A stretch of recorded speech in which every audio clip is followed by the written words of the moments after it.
नाथ पै विद्यालयासमोरील धोकादायक होर्डिंग्स अखेर जेसीबीच्या साहाय्याने हटवली। मनसेच्या आंदोलनाच्या इशाऱ्यानंतर पालिका प्रशासन आणि ठेकेदार यांची नरमाई। शाळकरी मुलांच्या सुरक्षेच्या दृष्टीने महत्त्वपूर्ण निर्णय।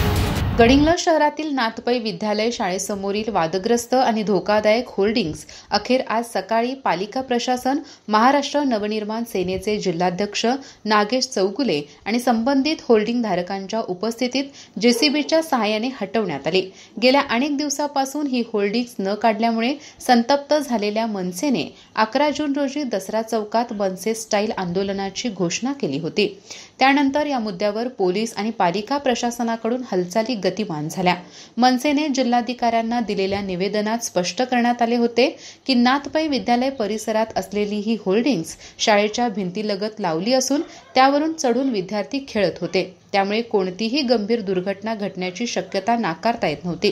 पालिकेने पूर्वीच संबंधित ठेकेदारांना नोटीसी दिल्या होत्या, परंतु 1-2 होर्डिंग वगळता बाकीची होर्डिंग जैसे थे होत्या।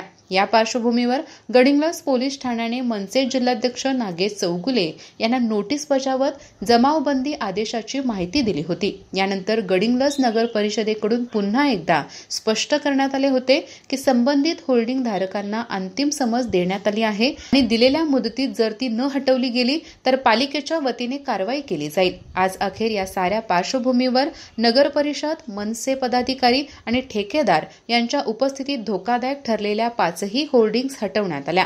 विद्यार्थ्यांच्या सुरक्षिततेच्या दृष्टीने हा निर्णय अत्यंत महत्त्वाचा ठरला असून सामाजिक दबाव, राजकीय पाठपुरावा आणि प्रशासनाच्या सक्रियतेच्या त्रिसूत्रीमुळे ही कारवाई शक्य झाली। यामुळे भविष्यात असे प्रकार रोखण्यासाठी शाळा परिसरातील संरचनात्मक सुरक्षिततेचा मुद्दा अधिक गांभीर्याने घेतला जाईल अशी अपेक्षा व्यक्त केली जात आहे। अधिक माहिती आणि ताज्या घडामोडींसाठी आजच आमचे चॅनल सबस्क्राइब करा।